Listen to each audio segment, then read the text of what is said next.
बहुत कठिन। मंदिर में जाकर बैठ गए और सोचा कि भक्ति मिल गई, बहुत कठिन।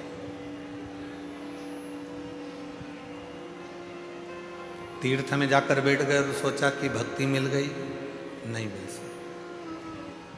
गंगा यमुना के तट पर जाकर बैठ गए और सोचा कि भक्ति मिल जाएगी, नहीं मिल सकती, नहीं मिल सकती। इतनी जल्दी नहीं मिल सकती, बहुत परीक्षा लेता है, बहुत, तब जाकर भक्ति प्राप्त होती है।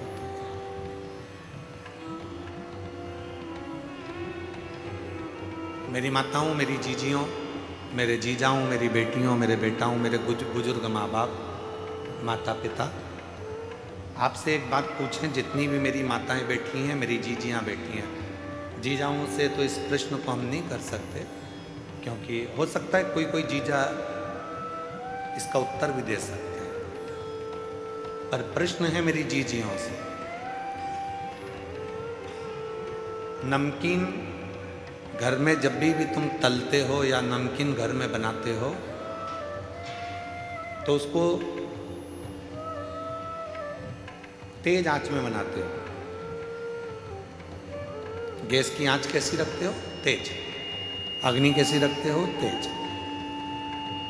और जब मीठा कुछ बनाते हो तो गुलाब जामुन बना रहे हो, हलवा सेकना है, सीरा बनाना है, मीठी थुली बनाना है, खीर बनाना है, कोई मीठी चीज़, कोई पुआ बनाना है, गुजिया बनाना है, मीठा मक्खन पारा बनाना है, मक्खन बड़ा बनाना है, मैसूर पाक बनाना है, घेवर बनाना है, मीठा बनाना है, तो मेरी जीजियाँ सब जानती हैं कि मीठा बनाने के लिए आँच को, अग्नि को थोड़ा धीमा रखा जाता है। बोलो सही है कि गलत है? नमकीन बनाना है तो आँच को तेज करना पड़ेगा, और नमकीन बनाना है तो आँच को तेज कर कर तला निकाला। भजिया तेज आँच में, नमकीन तेज आँच में, पोहा तलना है तेज आँच में, चने की दाल तेज आँच में, जितना नमकीन बना रहे हो उसको तेज आँच में बनाना पड़ेगा। पर मीठा, गुलाब जामुन, मक्खन पाड़ा, मैसूर पाक, बेसन चक्की, हलवा, सीरा, खीर, जो भी बनाना है उसको धीमी आंच में बनाना पड़ेगा, धीमी आंच में।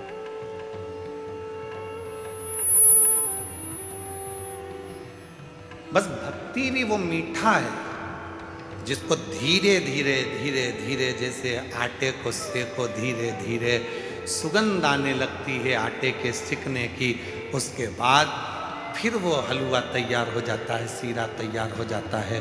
गुलाब जामुन को भी धीमी आंच में सेके जाओ, उसमें स्वाद और कलर अपने आप बदल जाता है। गुजिये को धीमी आंच में सेके जाओ, उसका कलर और आनंद, सुगंध अपने आप आना चालू हो जाती है। उसी तरह अपने आप को मिठाई समझो और भक्ति के आनंदमय भावों में इसको सेकना प्रारंभ करो। धीरे धीरे धीरे धीरे जब भक्ति करते जाओगे तो इसका कलर भी चेंज होगा, स्वाद भी चेंज होगा और सुगंध भी चेंज होगा।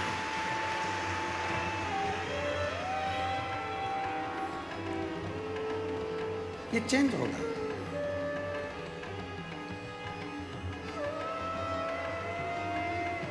भक्ति वो मिठास है जो धीरे धीरे प्रवेश करती है।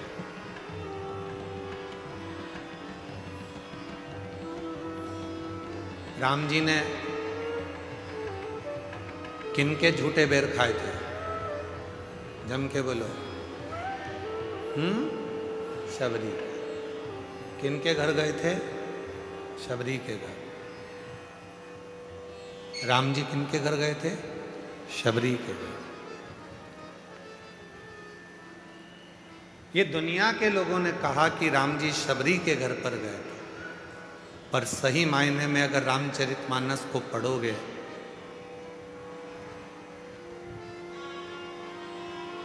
स्कंद पुराण का मानस खंड यदि पढ़ोगे तो उसमें आता है कि राम, मेरे भगवान श्री राम शबरी के दरवाजे पर नहीं, सब्र के दरवाजे पर गए थे। जिसके भीतर सब्र है, राम उसके पास आता जरूर।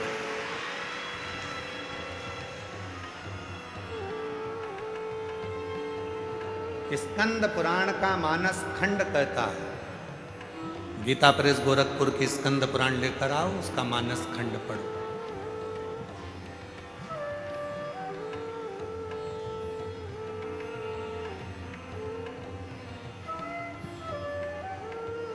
स्कंद पुराण का मानस खंड कहता है कि राम जी शबरी के दरवाजे नहीं, राम जी सब्र के दरवाजे पर गए थे। सब्र,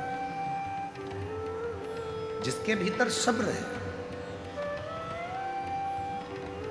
जो सब्र धारण कर सकता है, जो थोड़ी सी सब्री धारण कर सकता है, मेरे परमात्मा उसको मिलते जाए। और आप और हम ऐसे हो गए कि हमारे अंदर सब्र तो है ही नहीं। आज लोटा भल के जल चढ़ाया तो कल रिजल्ट आना चाहिए। जैसे ही आज मैंने जल चढ़ाया वैसे ही मुझे कल रिजल्ट मिलना चाहिए। आज मैंने पशुपति व्रत करा तो मेरे को कल उसका रिजल्ट चाहिए।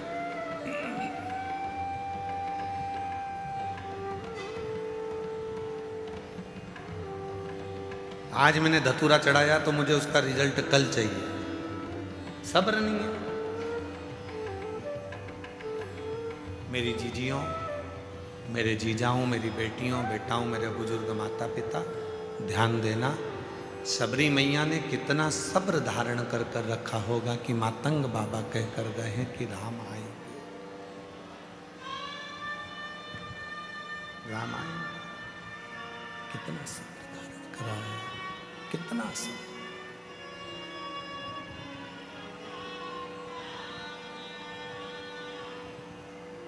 और शबरी अम्मा ने जो सब्र धारण करा, तो सब्र के बल पर एक दिन मेरे भगवान श्री राम उनके पास पहुंचे।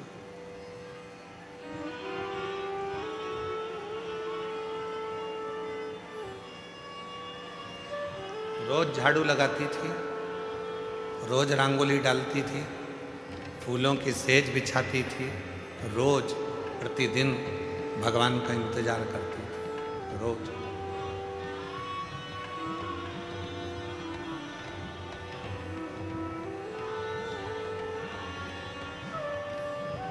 और शबरी बुआरे रास्ता आएंगे राम जी,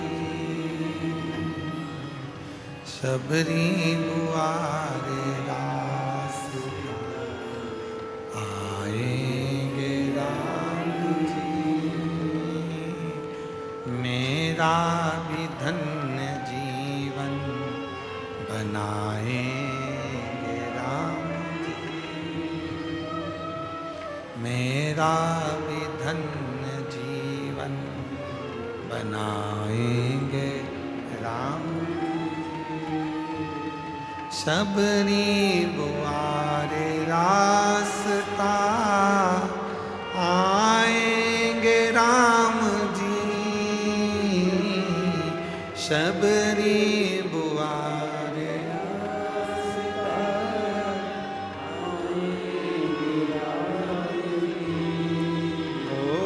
शबरी बुआरे रास्ता आएंगे राम जी, शबरी बुआरे रास्ता आएंगे राम जी, शबरी बुआरे रास्ता आएंगे राम जी, शबरी बुआरे रास्ता आएंगे राम जी, मेरा भी धन्य जीवन बनाएंगे राम जी, मेरा भी धन्य जीवन बनाएंगे राम। शबरी रोज बुआरी लगाती है, शबरी रोज झाड़ू लगाती है, शबरी रोज बुआरी काट रही है, प्रतिदिन झाड़ू लगा रही है, प्रतिदिन बुआरी काट रही है, रोज सेज बिछा रही है, रोज परमात्मा को बुलाने का इंतजार कर रही है। सब्र रखो थोड़ा सा, थोड़ा सा सब्र। पशुपति व्रत करा, थोड़ा सब्र। शिव जी पे 1 लोटा जल चढ़ाते हो रोज, थोड़ा सब्र रखो। आज फुलेरा दूज पे बाबा को धतूरा चढ़ाया है, थोड़ा सब्र रखो, इंतजार।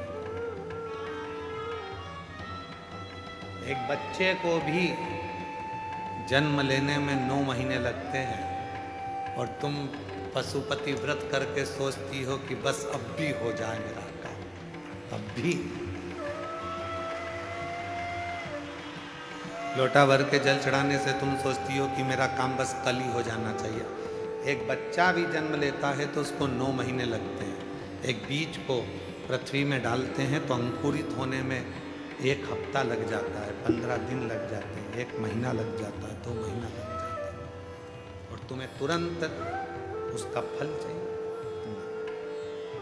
तुरंत फल के चक्कर में तुम कहीं ना कहीं किसी ना किसी बाबा जोगी के चक्कर में पड़ जाओगे और आडंबर में फंस जाओगे और तुम्हारी जिंदगी बर्बाद कर लो।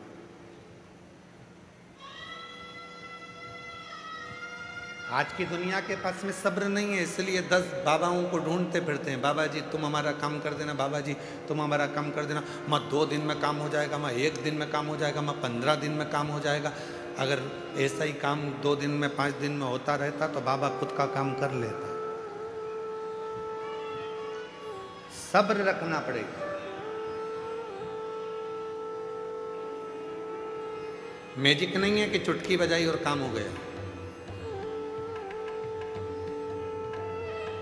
थोड़ा सा कुछ उठाकर फेंक दिया और तुम्हारा काम, ना ना ना, ये मैजिक नहीं। इंतजार करो, थोड़ा प्रतीक्षा करो, थोड़ी सब्र रखो।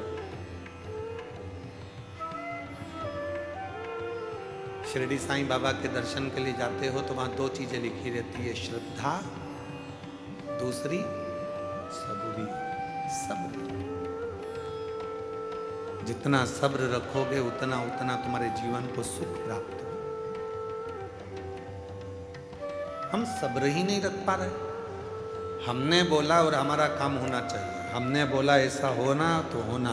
शिव जी को जल चढ़ाया, हमारा काम होना तो होना। हमने भगवान से प्रार्थना करी, ऐसा होना तो होना। सब्र।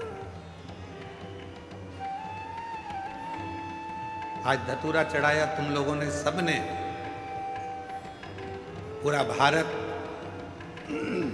पूरा विश्व आज शिव जी को धतूरा चढ़ा रहा है।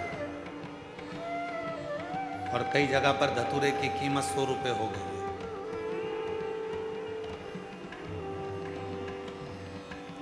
वो तो सोशल मीडिया पे चल रहा है कि भोपाल, इंदौर, नरसिंहपुर, ग्वालियर, आगरा, कानपुर, लखनऊ, धतूरे की कीमत 100 रुपये, 150 रुपये, 60 रुपये, 70 रुपये, 300 रुपये तक धतूरा बिक रहा है।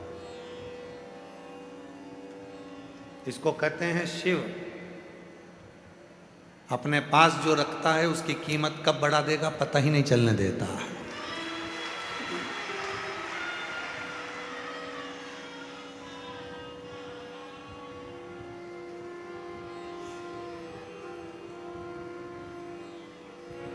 आज आप लोगों ने हल्दी लगाकर धतूरा चढ़ाया है, शिव जी को प्रार्थना करी है, निवेदन करा है, विनती करी है, विनय करा है, बाबा को अपने मन की बात कही है। थोड़ा इंतजार करना, थोड़ी प्रतीक्षा करना, थोड़ी प्रतीक्षा करना, थोड़ा इंतजार करना। इस धतूरे का फल आपको मिलेगा जरूर। बाबा खाली नहीं करेगा, भर कर।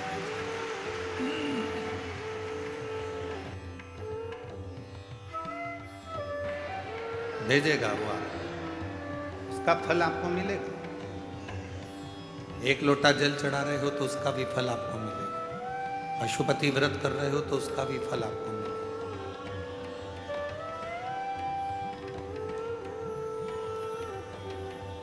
खाली न जाता कोई दर से तुम्हारे, खाली न जाता कोई दर से तुम्हारे, मैं भी खड़ी हूँ नन्ही बाहें पसारे, अपने हृदय से लगा लो, गिरा जा रहा हूँ, उठा भोले अपने दर से अब तो ना टालो, गिरी जा रही हूँ, उठा। उसका फल आपको प्राप्त मिलेगा। सब्र रखना, इंतजार करना।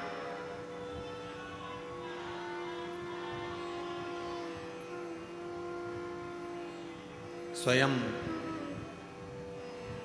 उमा ने, माता उमा ने भगवान महेश से पूछा था। जिन भगवान महेश की संतति में आज भी महेश्वरी समाज को माना जाता है, उन्हीं उमा महेश संवाद करते हैं।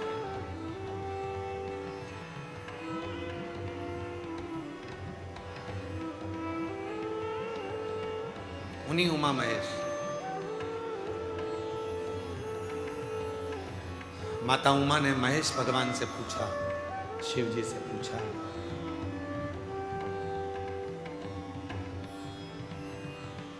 आपकी और हमारी जो संतति होगी, आपका और हमारा जो वंश बढ़ेगा, जरा ध्यान देना इस प्रसंग पर।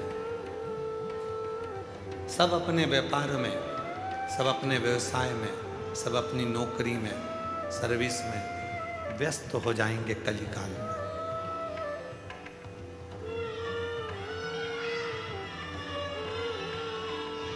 संसार का प्रत्येक मानव अपने अपने कार्य में लगा रहेगा, तब उस व्यक्ति वो अपने परिवार का भरण पोषण करेगा, अपने आप को संभालेगा, समाज को संभालेगा, घर को संभालेगा, कुटुंब को संभालेगा, परिवार को संभालेगा।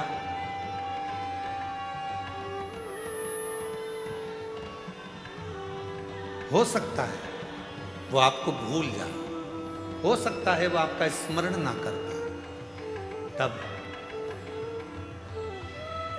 आप उस जीव को मुक्त कैसे करेंगे, उसके कार्य को सफलता कैसे देंगे, उसको फलित कैसे करेंगे।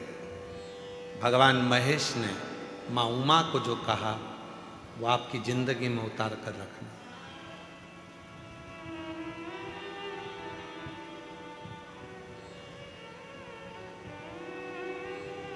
भगवान शंकर और पार्वती का जो रिश्ता है वह 51वें नंबर पर आता है।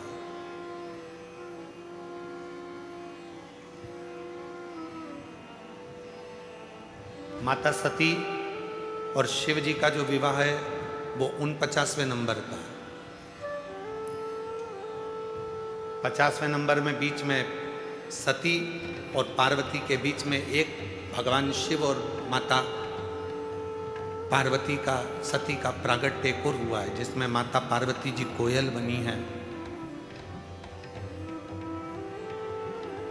और भगवान देवाधिदेव महादेव नीलकंठ बने हैं। ये बीच में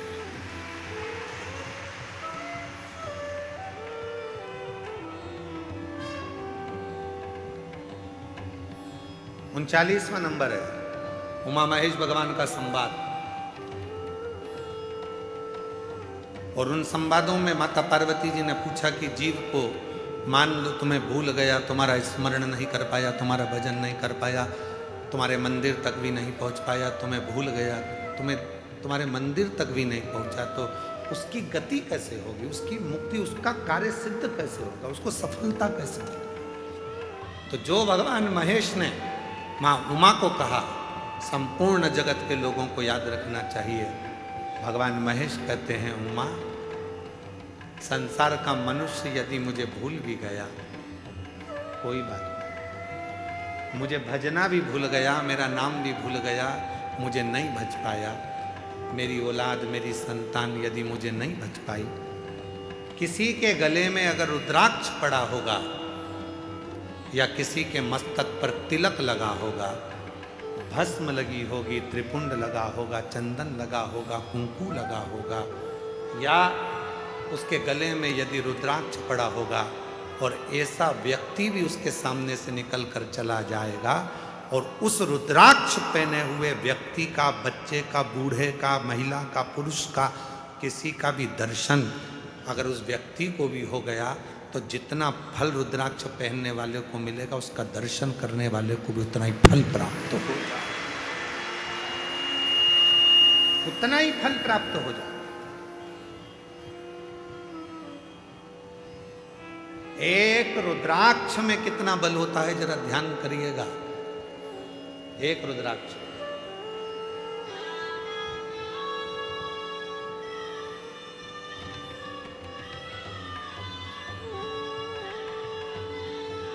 $63 नैनार, 63 शिव भक्त तमिल में हुए हैं। 63 उसमें से एक थे भक्तंगित प्रत, जिनका नाम था भक्तंगित प्रत। 63 भक्तों में से शंकर भगवान के 63 शिव भक्तों में से, शिव भक्तों में से एक भक्त थे भक्तंगित प्रत।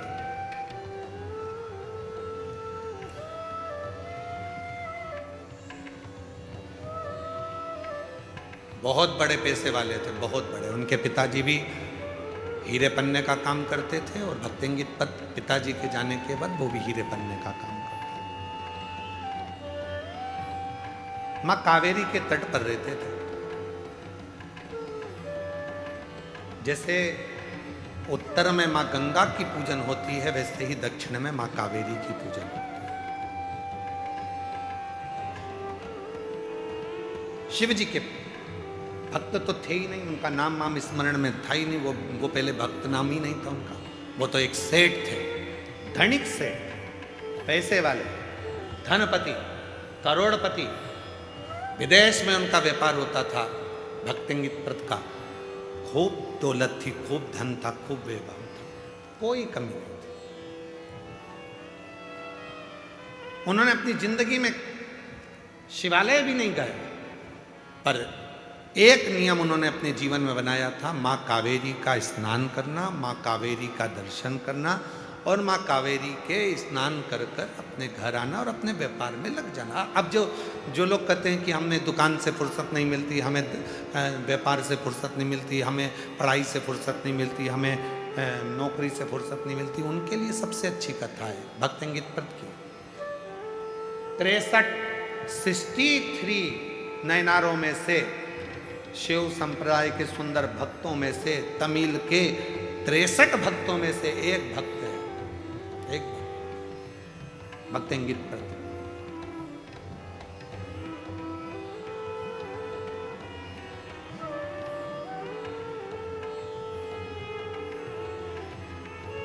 माँ कावेरी का स्नान करते थे, पूजन करते थे और आ जाते थे, अपने काम में लग जाते थे। दिन भर काम काम काम, अपना काम जो है उसमें लगे। धर्म पत्नी के औलाद नहीं थी, संतान नहीं थी। सारी दुनिया के जितने भी वेद थे, डॉक्टर थे, सबको दिखाया गया, वेदों को दिखाया। अब पैसा की कमी तो थी नहीं, फिर भी उनके घर में औलाद का सुख नहीं आया भक्तंगित प्रत के। और जब भक्तंगित प्रत के घर में जब संतान नहीं हुई तो उन्होंने विचार कर लिया कि ये दौलत, ये हीरे, ये जवाहरात, ये धन, ये दौलत किस काम? अब व्यापार करूंगा पर मेरा व्यापार मैं नहीं संभालूंगा, मेरे नौकर संभालेंगे, सेवक संभालेंगे, और अपन तो अपनी बस घर में आराम करेंगे। वही की वही। धर्मपत्नी का नाम था वसुमती। वसुमती ने एक दिन पूछा अपने स्वामी से कि तुम आजकल दुकान पर नहीं जाते, व्यापार नहीं करते, विदेश यात्रा नहीं कर रहे हो, हीरा जवाहरत बेचने के लिए नहीं जा रहे हो। भक्तेंगित प्रत ने कहा कि मुझे अब जाने की जरूरत नहीं है, अब नहीं जाऊंगा। किसके लिए कमाऊंगा? जब औलाद ही नहीं है तो फिर कमाना क्या? अब नहीं जाऊंगा, अब नहीं जाऊंगा मैं, अब मुझे जाना ही नहीं। फिर भी धर्मपत्नी वसुमती ने उनको धीरे धीरे धीरे धीरे काम पर भेजा। एक दिन की बात थी। भगवान शिव करुणा कैसे करते हैं वो देखिए, कृपा कैसे करते हैं। आज कावेरी का स्नान कर कर जब आ रहे थे, एक कोई शिव भक्त, गले में रुद्राक्ष लाल धागा था और एक रुद्राक्ष लटक रहा था उसमें। उस रुद्राक्ष के आगे आगे झूलने से उस भक्तेंगित वृद्ध की नेत्र चले गए और उसने उस शिव भक्त के चेहरे का दर्शन कर लिया। कई लोग कहते हैं सीवर वाले गुरुजी कोई कथा,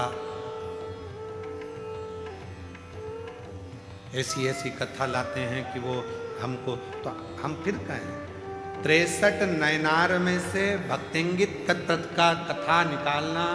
63 शंकर भगवान के भक्त जो तमिल में हुए हैं उसमें से एक भक्त की कथा ये है कि रुद्राक्ष पहनने वाले के मात्र मुख का दर्शन कर लो तो भी शिव के दर्शन का फल प्राप्त हो जाए। कोई कहता है कि रुद्राक्ष क्या महिला नहीं पहन सकती? कौन सी पुराण में लिखा है कि रुद्राक्ष महिला नहीं पहन सकती? कोई कहता है रुद्राक्ष क्या लड़कियां नहीं पहन सकती? शिव महापुराण की कथा कहती है मेरी जगत जननी जगदम्बा तो कुंवारी अवस्था में हिमालय राज ने उनके गले में रुद्राक्ष धारण कर दिया था। माँ पार्वती के गले में रुद्राक्ष बाल्य अवस्था से था, कुंवारी अवस्था से।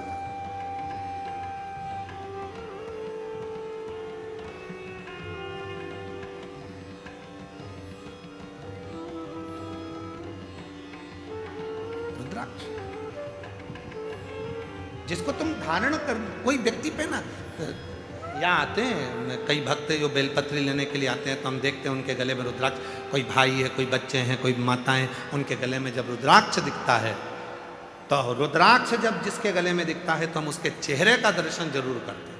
क्यों? उसमें मेरा शिव बसा है, इसलिए वो रुद्राक्ष पहनकर यहाँ पर।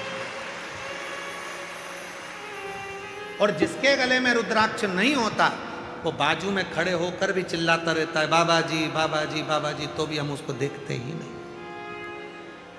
रुद्राक्ष है तो दृष्टि अपने आप जाती है।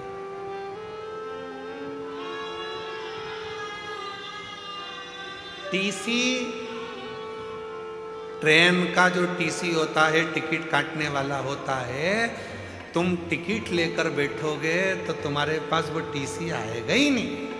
टीसी हमेशा पहचानता है, जिसके पास टिकट नहीं होता उसको टीसी तुरंत देख लेता है। यही है। अच्छा, उसके पास में कोई जड़ी बूटी तो है नहीं, उसके पास कोई जादू भी नहीं है कि वो तुम्हारे बिना टिकट को तुरंत पहचान लेता है। उसको वो निगाह से पहचान जाता है, उसके हाव भाव से पहचान जाता है कि इसके पास में टिकट है और इसके पास में टिकट नहीं है। बस टीसी उसके मन के अनुभव से समझ जाता है। उसी तरह शिव का भक्त आपके गले में अगर रुद्राक्ष होगा तो आपका केवल उस गले का कंठ देखकर, आपका हाव भाव देखकर समझ जाएगा कि इसने रुद्राक्ष धारण कर रखा है, तो दृष्टि चली।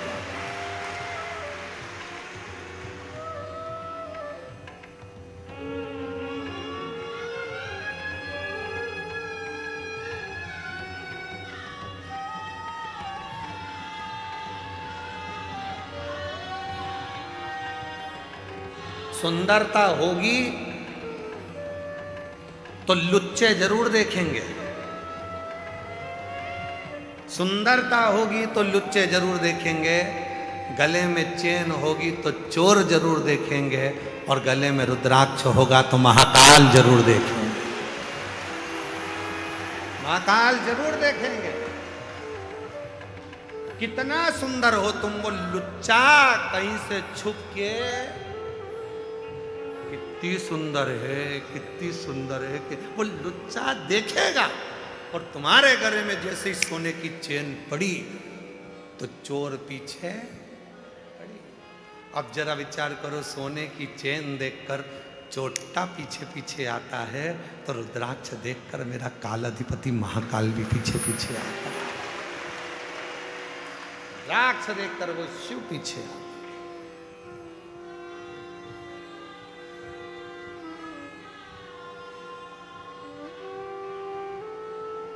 नैन लड़े त्रिपुरारी से मैं उनकी,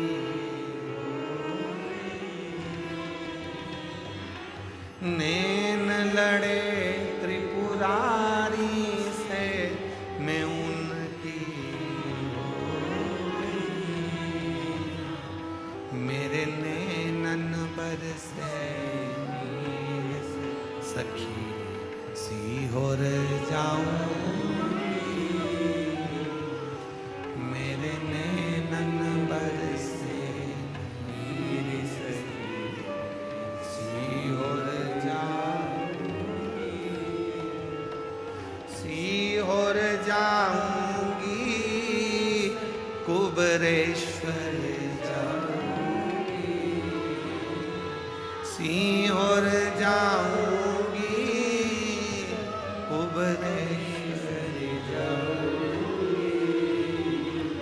मेरे नैनन बरसे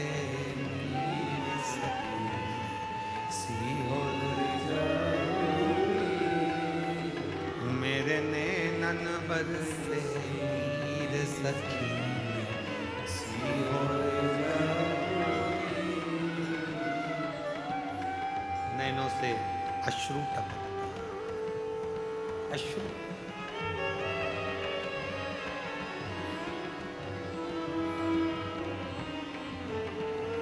कल दो माताएं बात कर रही थी दरवाजे के बाहर बैठकर, अंदर आवाज आ रही थी, दोनों ना जाने कहां से आई थी, पता नहीं। अरे 2028 में सिंहस्थ भरा रहा उज्जैन को, अपन तो 15 दिन पहले आ जाएंगे। दूसरी बोली 15 दिन पहले क्यों? उज्जैन जाने के लिए सीहोर से तो जाना पड़ता है, उतर जाएंगे। और 15 दिन कुबरेश्वर धाम और 15 दिन उज्जैन की धरा पर रहकर कुंभ का आनंद लें। अब वो तो बात कर रही थी, हम सुन के आश्चर्य में पड़ गए। इनकी प्लानिंग अभी से चालू हो गई, 28 तो देरी है।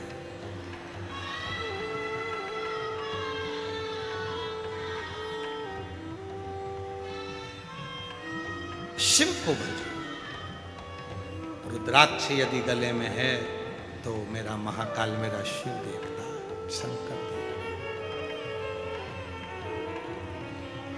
कोई परखैया सोना खरीदना है तो जो सोने की परख रखता है उसको साथ लेकर जाओ। पहले ऐसा होता था शादी ब्याह में, चांदी की रकम लेना है तो चांदी की पहचान, एक जिज्जी तुम हमारे साथ चलना हो, तुम अच्छे से देख लेती हो कि कौन सी साड़ी अच्छी है, बहू को चढ़ावे में देना है, बेटी की शादी में देना है, तो तुमको ज़्यादा परख है। जिसको कपड़े की परख है उसे कपड़े में ले गए, जिसको सोने की परख थी उसको सोने में ले गए, जिसको इलेक्ट्रॉनिक सामान की परख है तो मामा जी से कह दो कि वो आएंगे तो फ्रिज देख ले कौन सा लेना है, क्योंकि उनको ज़्यादा अंदाजा है। मामा जी फ्रिज देख रहा है, जिसको कपड़े का ज्ञान था वो कपड़ा देख रहा है, जिसको सोने का ज्ञान था उसको सोना देख। सोने की परख वाले को सोना लेने जाओ तो साथ ले जाओ, कपड़े की परख वाले को कपड़ा लेने जाओ तो साथ ले जाओ, इलेक्ट्रॉनिक सामान की परख वाले को इलेक्ट्रॉनिक सामान लेने जाओ तो साथ ले जाओ। लकड़ी की परख करने वाले को, लकड़ी की पहचान वाले को लेकर जाओ। उसी तरह यदि भोलेनाथ से मिलना है तो किसी भोले के भगत के साथ रम जाओ, तो वो भगत अपने आप शिव से मिला है। उसके साथ रमना पड़ेगा। रमना से मतलब है भजन करना पड़ेगा, स्मरण करना पड़ेगा, संकीर्तन करना पड़ेगा, मंत्र जाप करना पड़ेगा, स्मरण करना पड़ेगा। और कोई तुमसे कह दे कि तुम अपना घर छोड़कर मेरे साथ सन्यासी बन जाओ, तुम अपना घर छोड़कर साधु बन जाओ, तुम अपना घर छोड़कर तपस्वी बन जाओ, तुम अपना घर छोड़कर गंगा के तट पर जाकर बैठ जाओ, उससे कह देना सीहोर वाले महाराज ने मना करा है, हम ना सन्यासी बनेंगे, हम ना तपस्वी बनेंगे, और ना हम कहीं जाकर बैठेंगे। हम सीहोर वाला बाबा कहता है कहीं मत जाओ, अपने घर में रहो और उस परमात्मा को याद करते रहो, तुम्हारा घर ही तुम्हारा गंगा का तट बन जाए।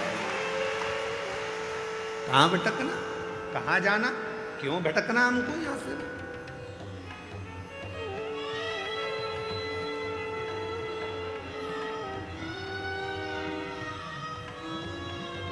भटकन छोड़ो दो।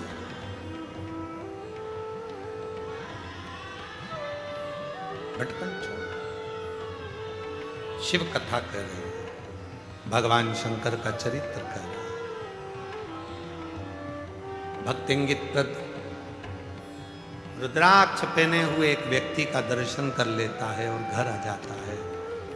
घर आकर उसने अपनी धर्म पत्नी वसुमती से कहा कि आज मुझे मार्ग में एक कोई रुद्राक्ष पहना हुआ कोई भक्त नजर आया। उसको देखकर बड़ा अच्छा लगा। अब एक रुद्राक्ष क्या क्या कमाल करता है वो शिव पुराण की कथा में इन तमिल के 63 शिव भक्तों की कथा में से एक भक्तिंगित प्रत की कथा कह रही है। भक्तिंगित एक रुद्राक्ष कितना कमाल करता है वो देखिए। जो दुनिया के लोग कहते हैं सीहोर का रुद्राक्ष, कुबरेश्वर धाम का रुद्राक्ष, और सत्यता है जिसने इस कुबरेश्वर धाम का रुद्राक्ष लिया है उसको मालूम है कि रुद्राक्ष ने क्या कमाल किया। उसको मालूम है, उसको मिला तो क्या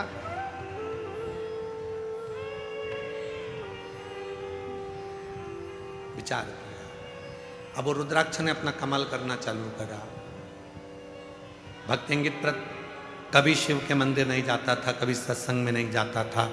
उस रुद्राक्ष के पहने हुए व्यक्ति का मुख का दर्शन करा और फिर भक्तिंगित प्रत दूसरे दिन कावेरी का स्नान कर कर आ रहे थे।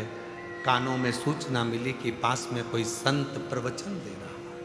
पहुंच और रुद्राक्ष खींच लाया। जहां पहुंचे वहां पर एक त्रिपुंड लगाया हुआ सन्यासी संत गले में रुद्राक्ष की माला पहना हुआ शिव महापुराण की कथा कर रहा था। भक्तिंगित प्रद वहीं बैठ गए और बैठकर कथा को सुनते रहे। मन लग गया। एक रुद्राक्ष ने उसको एक ऋषि के पास भेज दिया, ऋषि ने उसको कथा सुनाकर शिव के पास भेज दिया। अब तो भक्तिंगित प्रद घर पहुंचा तो अपनी धर्म पत्नी से बोला कल से तू भी कथा में चल। धर्म पत्नी भी स्नान करती है, पूजन करती है, कावेरी का स्नान कर कर संत के प्रवचन में शिव पुराण सुनने के लिए बैठ जाती है।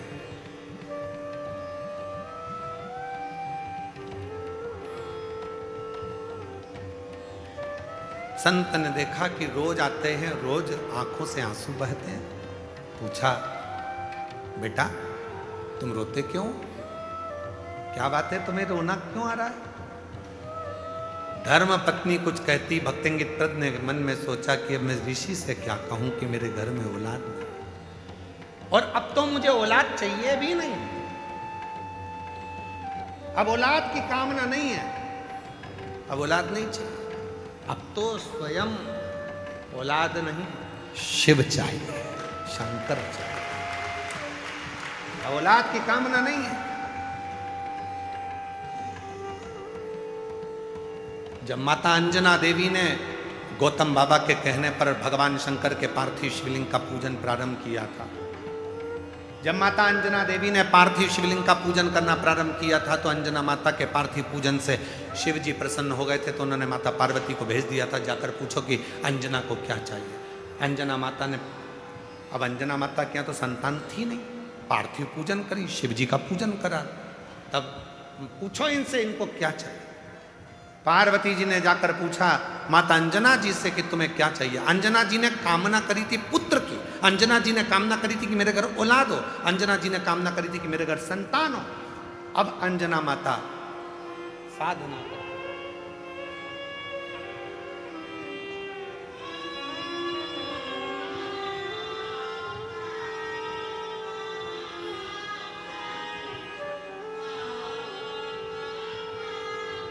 एक बार स्वामी जी के लिए जोरदार ताली बजाकर साधुवाद, जिन्होंने अपना कीमती समय रुद्राक्ष महोत्सव के इस पवित्र अवसर पर।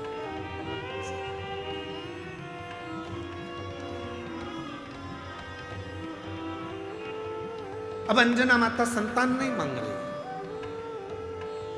अब अंजना माता पुत्र नहीं मांग रही है। पार्वती जी ने पूछा क्या चाहिए तुमको, तुमने तप साधना करी, पार्थिव पूजन किया है, क्या चाहिए। अंजना माता कहती है मैं चाहती हूं कि मुझे शिव मिले, मेरे बेटे के रूप, मेरे घर में शंकर भगवान प्रकट हो। पार्वती जी ने शिव जी से कहा तो शिव जी ने कहा बड़ा मुश्किल है,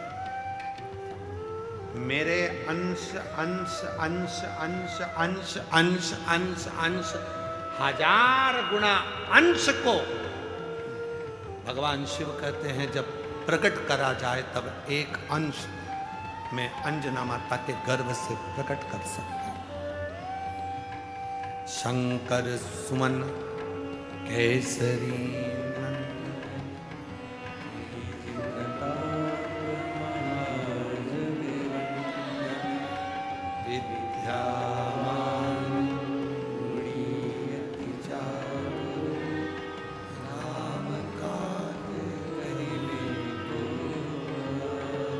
एक अंश प्रकट कर सकता। अंजना माता ने तो जिद कर ली थी कि मुझे शिव प्रकट हो मेरे घर से। शिव जी समझाए, बोलो उनको नहीं हो सकता,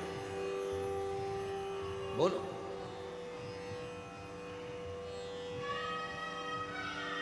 और वह अंश भी कितना भारी था विचार करिएगा।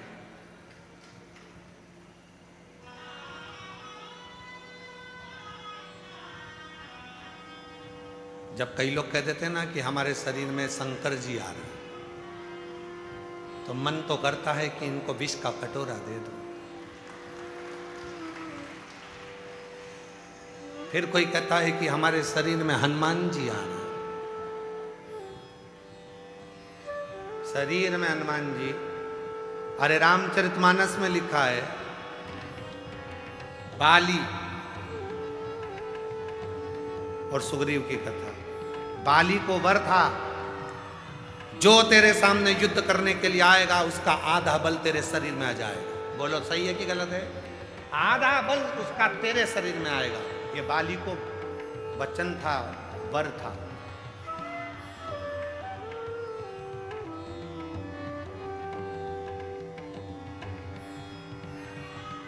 सुग्रीव के मित्र थे हनुमान जी महाराज।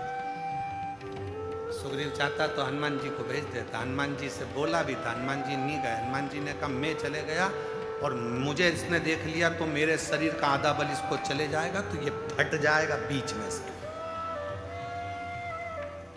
आधा बल तो जाने तो, एक अंश बल मेरा चले गया तो शरीर ही नहीं रहेगा, नसें सब फट कर रक्त निकलने लगेगा। और जो दुनिया के लोग कहते हैं हमारे शरीर में हनुमान जी आ गए, कोई कहे हमारे शरीर में शंकर जी आ गए, अगर अच्छे से आ गए तो ये नसें बीच में से फट जाए, एक अंश नहीं बचेगा। इसलिए फालतू के चक्कर में पड़ो मती, एक लोटा जल सारी समस्या का हल। व्यर्थ की चिंता करो मती कि हम वहाँ जाएंगे तो वहाँ से ये होगा, वहाँ जाएंगे तो वहाँ से ये होगा, कुछ नहीं होने वाला। अपनी मेहनत अपने को करना है, अपने कपड़े अपने को पहनना है, अपने को खांसी चले तो अपने को खांसना है, अपने को हाथ में खुजाल चली तो अपने को खुजालना, अपने को भूख लगी तो भोजन अपने को करना है। रात को पानी भी गिरेगा तो अपने को खुद उठ के जाना है, पड़ोसी से कहोगे ले चल भैया, तो खुद का बैग ले जाएगा, तुमको नहीं ले जाएगा। बोलो बोलो, कल रात को 2:42 पे पानी आया, 12:38 पर पानी आया रात्रि। हम सब समय पे जग रहे थे, पूरी रात तुम्हारे चक्कर में नींद ना आई है, पूरी रात। सीहोर में पानी था, अष्टा में पानी था, अमलाय तक पानी था, चौराहे पर पानी था, पर मेरे कुबेर भंडारी ने हाथ में झेल रखा था कि थोड़ा सब दूर जा।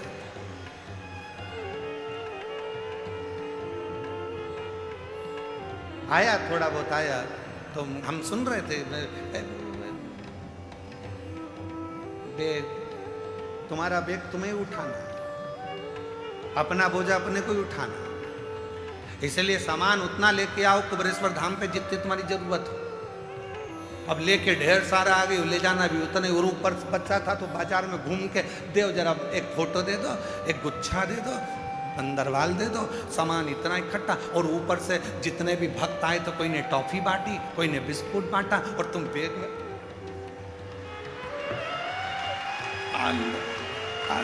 और पूरा बैग भरचक। क्योंकि घर जाएंगे तो बच्चे पूछेंगे दादी क्या लाई, ले टॉफी, ले बिस्कुट।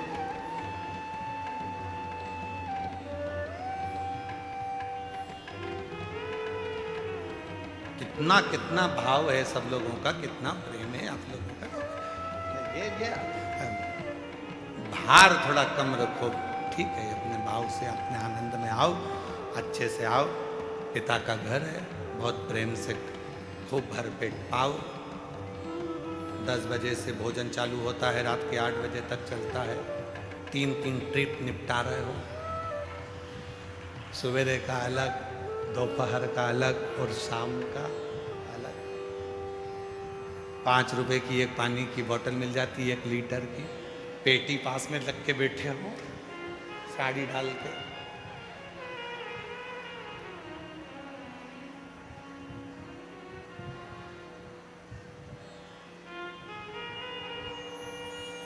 कितना प्रसन्नता, कितनी प्रसन्नता, शिव शिव है।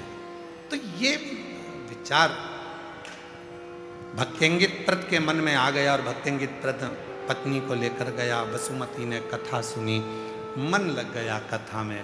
अब संतान में नहीं मांग रहे हैं भक्तेंगित प्रत, अब औलाद नहीं मांग रहे हैं, अब उन्हें संतान नहीं चाहिए, अब शिव चाहिए।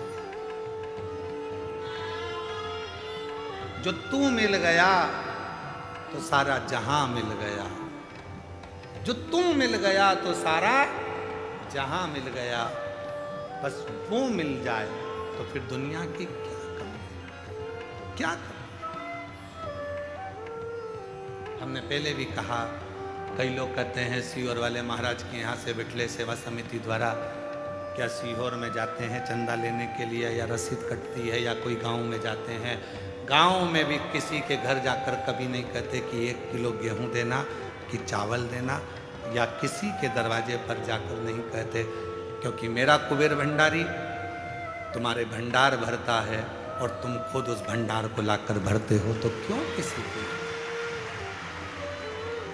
फिर कहेंगे बिठले सेवा समिति कुबेरेश्वर धाम सीहोर वाले महाराज के यहाँ से किसी के गांव में ना रसीद जाती है कटने के लिए, ना किसी के यहाँ मांगने के लिए कोई जाता है, ना किसी के दरवाजे पर कभी कोई पहुंचा।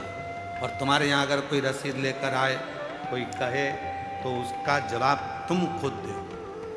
पार्किंग भी बिठले सेवा समिति की 85 एकड़ की पार्किंग रखी, वो निःशुल्क रखी। भोजन निःशुल्क रखा। पानी का केवल 5 रुपये शुल्क इसलिए रखा कि पानी की बोतल को तुम व्यर्थ ना फेंको, कम से कम 5 रुपये की कीमत समझो, इसलिए 5 रुपये। नलों में आरओ के पानी चल रहे हैं, सब फ्री। शौचालय फ्री, शौचालय में भी कोई आपको 1 रुपया नहीं मांग सकता। शौचालय फ्री, चिकित्सा फ्री, सब फ्री। यहाँ प्रेम से बस बाबा के धाम आए हो, श्री शिवाय नमस्तुभ्यम जपो, भजो, पिता से बात करो, बाबा से अपने मन की बात कहकर अपने घर पहुंच जाओ। ये और कुछ नहीं। अब हमको चाहिए तो शिव चाहिए। जो तू मिल गया तो पूरा जहां मिल गया, पूरा जहां। अब मैं औलाद मंग भी लूंगी तो क्या करूंगी मंग कर? तुम मेरे पुत्र के रूप में रहो, तुम मेरे बेटे बन जाओ। दोनों प्रवचन सुन रहे थे, संत प्रवचन दे रहे थे। भक्तिंगित प्रत ने संत से जाकर निवेदन करा कि मैं पहले औलाद के लिए, बच्चे के लिए, पुत्र के लिए आंखों से आंसू बहाता था, अब मुझे पुत्र नहीं। अब मुझे ये बताओ कि मेरा शिव प्राप्त कैसे हो? संत ने मुस्कुराकर कहा, शिव को पाना बहुत कठिन है, इसलिए एक काम कर, जिसके गले में रुद्राक्ष पड़ा हो, मस्तक पर भस्म लगी हो, तिलक लगा हो, उसकी तू सेवा करना चालू कर दे। भगवान को पाना है तो शिव भक्त को पकड़ ले तो शिव पकड़ाई में आ जाते हैं। शिव भक्त को पकड़ो। आप सभी के कंठ में रुद्राक्ष विराजमान है, सबके गले में लाल धागे में रुद्राक्ष रखा हुआ है, सबके पास रुद्राक्ष है। बच्चे भी पहने, माताएं भी पहनी है, बुजुर्ग भी पहने, बड़े भी पहने।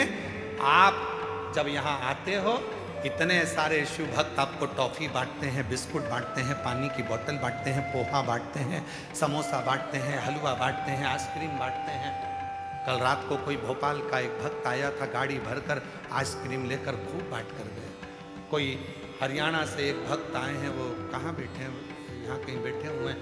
वो प्रत्येक शिव या रुद्राक्ष उत्सव में, कावड़ यात्रा में 22 बोरा भर भर कर पोहा गला गला कर पोहा बढ़वाते हैं। और आज भी उनका 7 दिन से लगातार पोहा। ये इनको एलईडी पर आप देखिए, एलईडी पर देखिए। शून्य पे थे, जब बाबा के धाम पर आते थे, आप उनसे उनकी खुद की कहानी सुनना। शून्य पे थे जब कुबेरेश्वर धाम आते। हम बाहर घूम रहे थे 4-5 साल पहले, तो वो बोले कि हम बहुत परेशान हैं, विदेश में भी काम चल रहा है। इसको शिव कहते हैं। किसको खिलाने आए हो? जिसके गले में रुद्राक्ष है। किसको देने आए हो? जिसके मस्तक पर तिलक है, त्रिपुंड है, तिलक लगा है, जो शंकर की भक्ति में डूबा हुआ है। शिव महापुराण में भक्तिंगित प्रत की कथा कर रही है।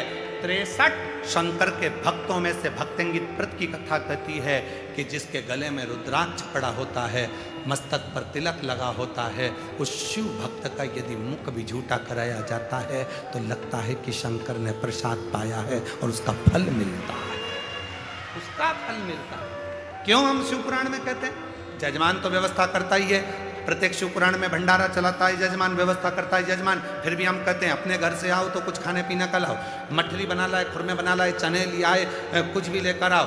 बाजार से चाहे पानी का पाउच ले लो, पानी की बोतल ले लो, चाहे बिस्कुट ले लो, चाहे टॉफी ले लो। इन शिव भक्तों को खिलाओगे तो इनका खिलाया गया खाली नहीं जाएगा, एक ना एक दिन तेरा भंडार भर कर जाएगा। मुख झूठा कराओ इनका।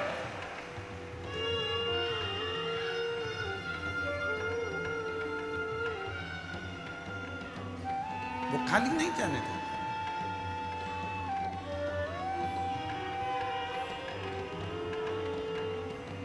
उसकी भक्ति इतनी प्रबल है, इतना विश्वास उसका दृढ़ है, भरोसा इतना।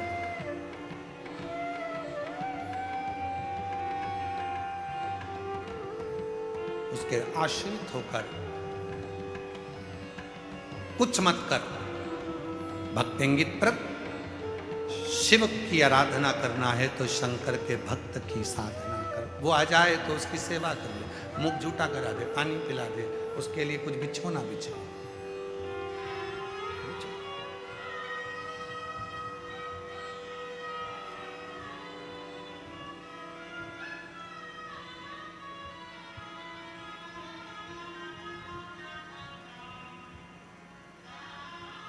ठीक है, उसी में लग गया, आराधना में, साधना में, भक्तों की सेवा में।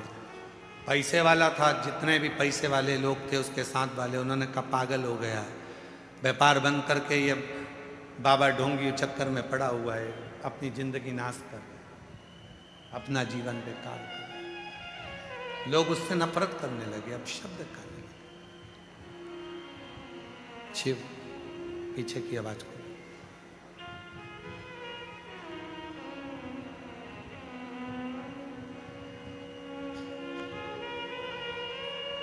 और धीमा बजाओ भोलानाथ, डमरू धीमा बजाओ, धीमा बजाओ भोलानाथ,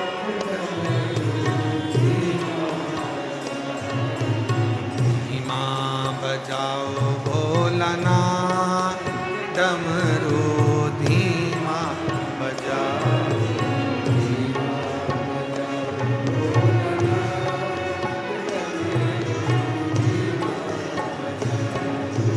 डमरू की धुन सुन के ब्रह्मा जी आए, डमरू की धुन सुन के ब्रह्मा जी आए, ब्रह्मा जी आए संग विष्णु जी को लाए,